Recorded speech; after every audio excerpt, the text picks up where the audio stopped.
Aloy Ejefo, the cancer to Nnamdi Kanu, who have been doing a tremendous work, have come out now and exposed this hidden agenda plot against Nnamdi Kanu against his trial today.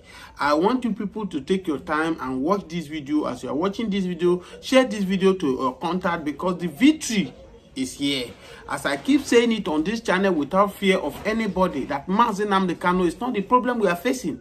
Everything Nnamdi Kanu have said since over 10 years ago about this Islamization agenda, these people jihad and conquer Nigeria, is what is coming into reality. Haven't you people see the way they are massacring people in Benue, in Enugu today, in Abia, in Imo State? No any southeast regional, any southeast state now that is left right now as we speak.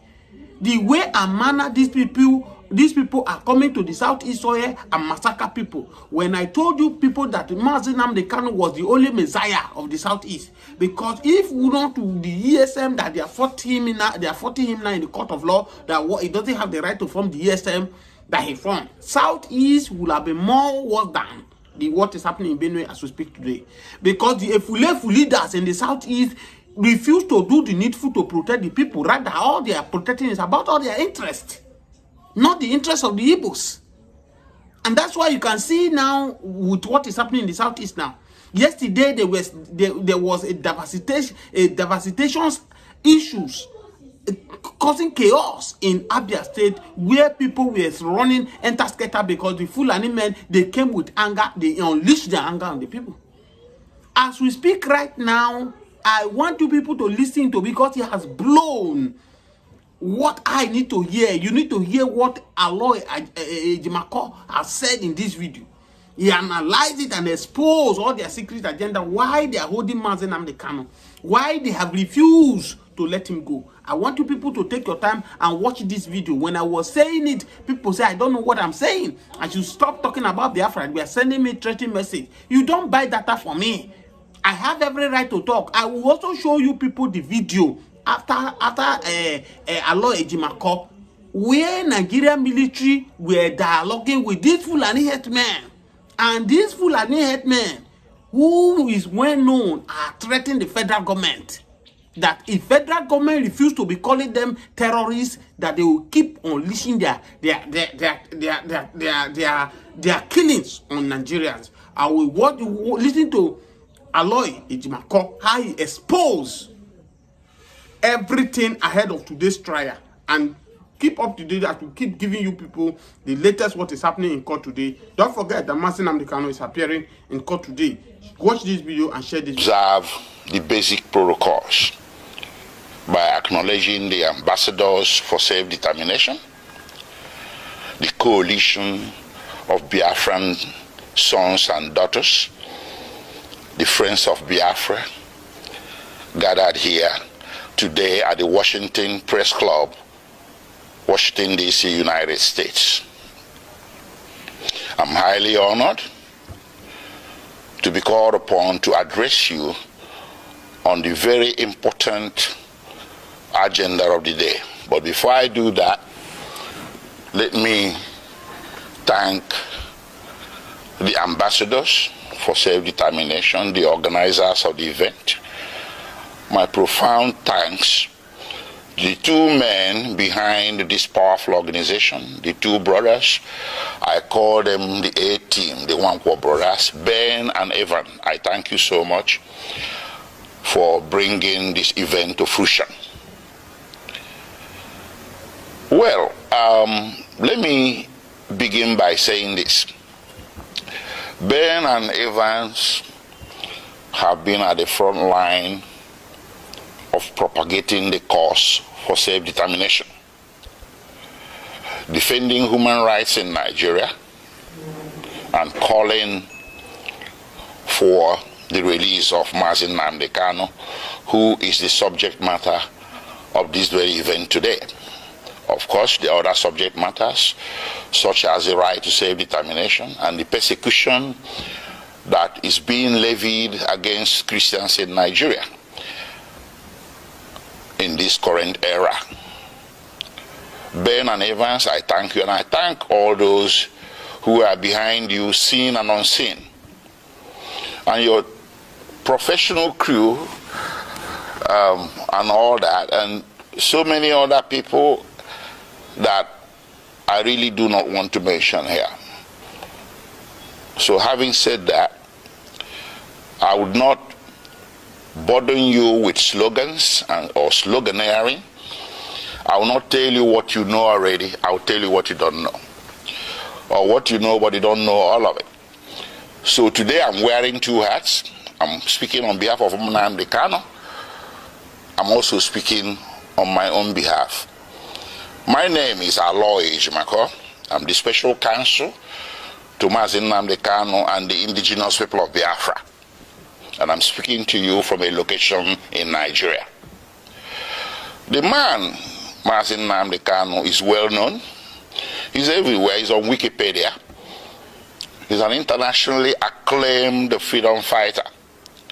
But there's just a few things I need to tell you about him. What brought him to limelight was the formation of the indigenous people of Biafra in the United Kingdom in 2012. Simultaneously, he also founded Radio Biafra.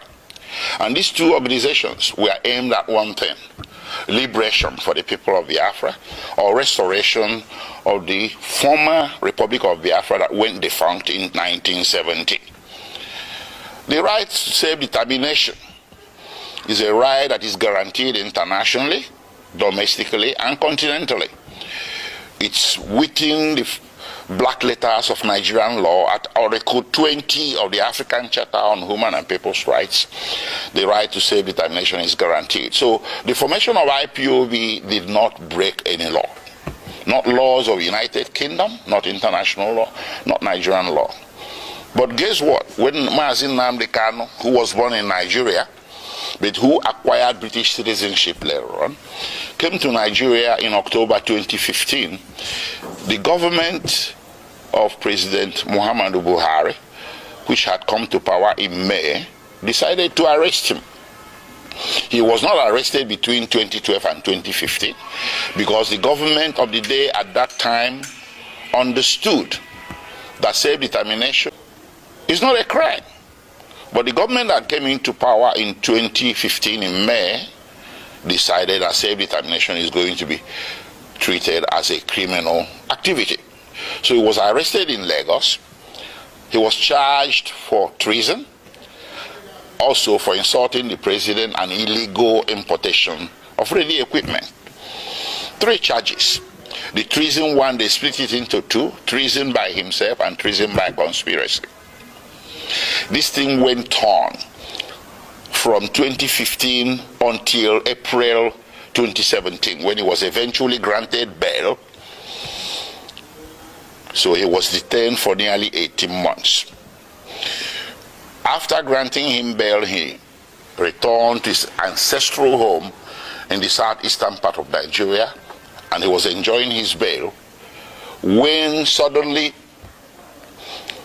between 10 September and 14 September 2017, the Nigerian army, without any justification whatsoever, levied lethal, massive military operations against Nnamdi Kanu's ancestral home. That day, he was sitting at home with so many people, his family members, including his 2 elderly parents. The attack was lightning, it was a bleakridge, it was massive, and it was not the type of an attack you will expect a national military force to levy on a civilian location. But they did. At the end of the day, 28 people lost their lives. Nnamdi Kanu sustained injuries. His parents sustained injuries as well, but somehow, by the grace of God, they all managed to escape. From there, the rest is history. And because there was a national and international manhunt for him by the security forces, which rules of engagement was to shoot, not to maim. If you see Nnamdi Kanu, if you encounter him anywhere, shoot not to maim. Not to maim, but shoot to kill. That's what they went there to do on 10 September, but they didn't succeed. But it went on. They went on in a manhunt. So Nnamdi Kanu was forced to flee the municipal boundaries of Nigeria in search of safe haven overseas. Eventually, in May 2021, he settled in Kenya. He entered Nairobi and settled in Kenya somewhere. He never knew that Nigerian security forces, the international branch of it, were laying in wait for him. They laid an ambush for him. So on 19th June 2021, he drove himself to Jomo Kenyatta International Airport on a personal errand. As soon as he drove into the parking lot and alighted from his vehicle, several well-armed security men suspected to be of a mixture of Nigerian and Kenyan security forces swooped on him, grabbed him, abducted him, and put him forcibly in a vehicle and drove away.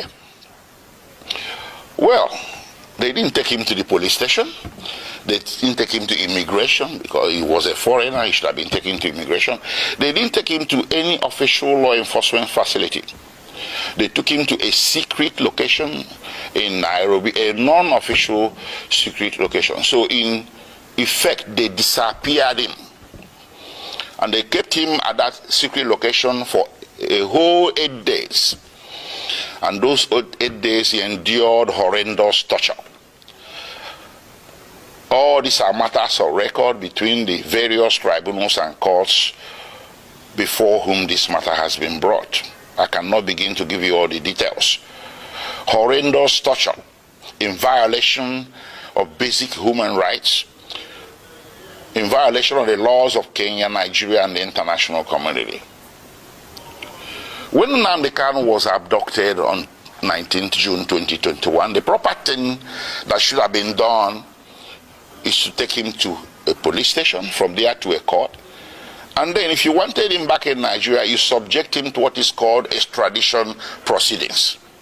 This is a basic tenet of the law that you see in the laws of any nation.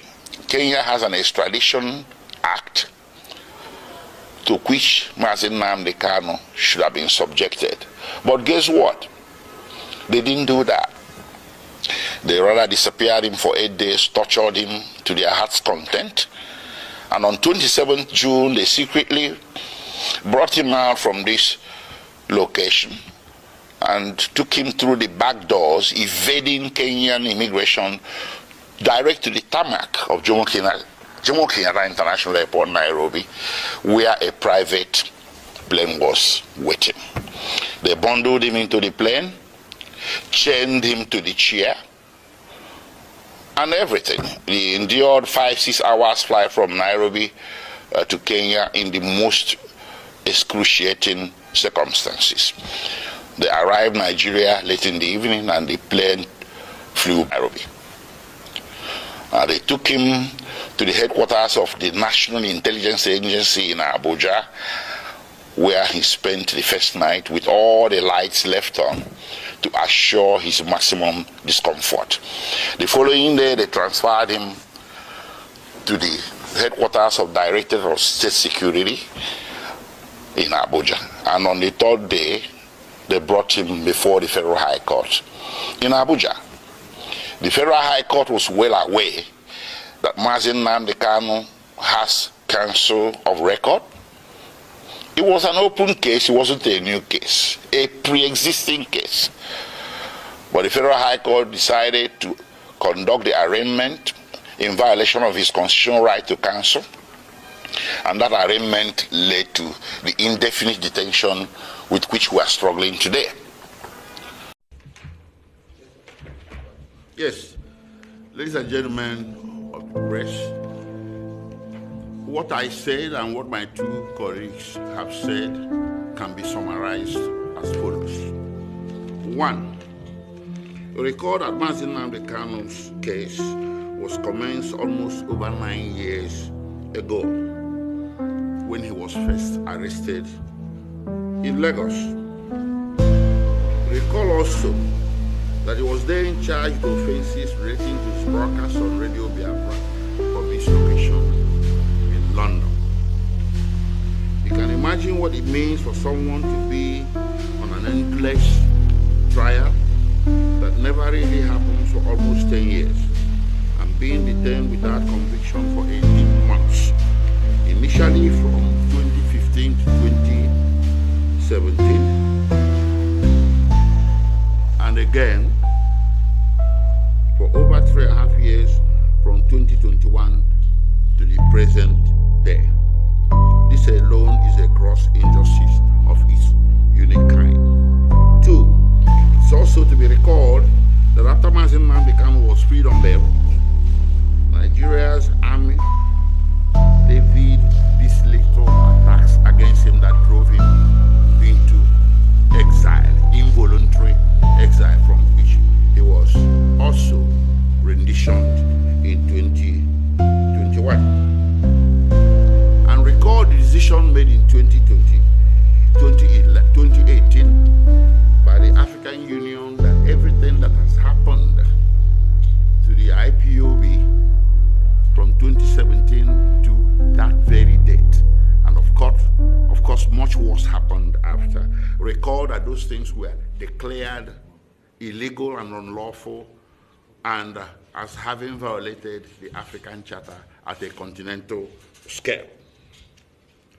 Now, also, the same action, in particular, the proscription of IPOB in 2017, provoked or triggered the rush of litigation that eventually culminated in the ruling of the High Court of Enugu State, declaring that such actions by the federal government of Nigeria against Nnamdi Kanu and IPOB are unconstitutional.